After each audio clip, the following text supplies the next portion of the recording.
This is Brian with DoorTech. I'm here to show you how to install a DT650 to a 36x80 opening. First thing you do is you get your drill, get your screw packs, put it into something so you don't lose it.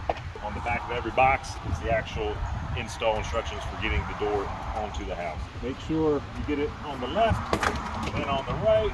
Use your foot to support it the whole time, and then just pop it into place.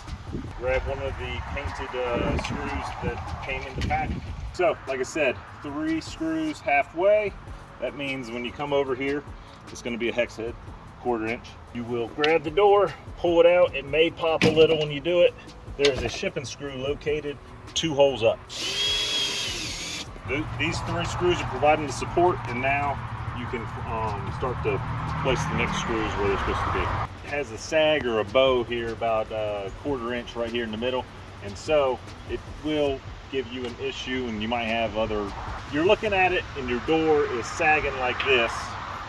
The quick fix, you already took the shipping screw out, so you can pop this open, come in here, and just use your foot all the time to support this. So you're going to, next you'll grab a white screw or a painted screw, whatever color door you got, and you'll come down to the bottom section below the bottom hinge. Push it over a bit, using your hands to keep the glass in place. And look at roughly the gap here to here, and put this screw in. Put in the 6 screws over here, the 6 painted screws here, and the 3 painted screws at the top. And as you put the screws in, you should slide your spacer down to make sure that it's at the appropriate spacing.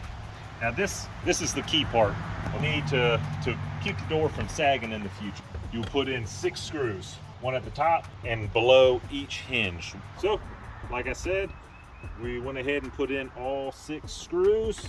I'll have you come up and now we're gonna move on to putting the closer and the safety chain on, which safety chain is very important. It's gonna go at the top and keep the wind from yanking and slamming the door and creating potential damage. And then also you're going to put your closer down at the bottom to provide support to the bottom part of the door. So if you put it down here at the bottom with the expander, you're actually going to have 2 pieces of metal closure bracket is getting attached to. In this case, the expander's shifted slightly too close to this Z-bar, so as it opens and shuts, it's going to start to create and rub and create a little bit of pressure, as well as scratch up and remove the paint off of this door. So now you can easily adjust the expander. So you take a flathead screwdriver, wedge it down like this. That'll allow you to, and just keep pulling it until it's just held only by the one side, and just kind of eyeball it. A pretty good seal already because the opening's in the right spot. You can cut it. Your handle on comes with a kit right here. It's got a 1-inch thick door, so we're going to take the smaller of the 2. Your spring here, the outside handle, and then you're going to put the spindle and the spring, small side of the spring first. And you would literally just take that spindle, goes through the middle section, and the 2 rods go in between. You're going to have the spindle hanging out right here. The handle, the inside latch, line it up. We have it all lined up. You're going to take the white screw out of that same pack, put it on the front of your drill, come over here, and probably just use a normal screwdriver just to avoid any risk. Successfully put on the handle. The hurricane chain is at the top at a 45-degree angle.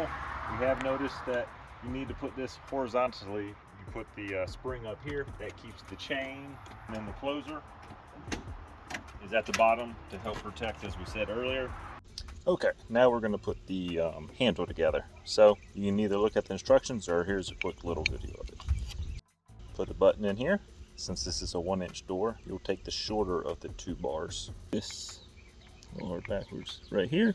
Doesn't really matter how you put it in. The key thing is that we see a lot of people putting the spring backwards.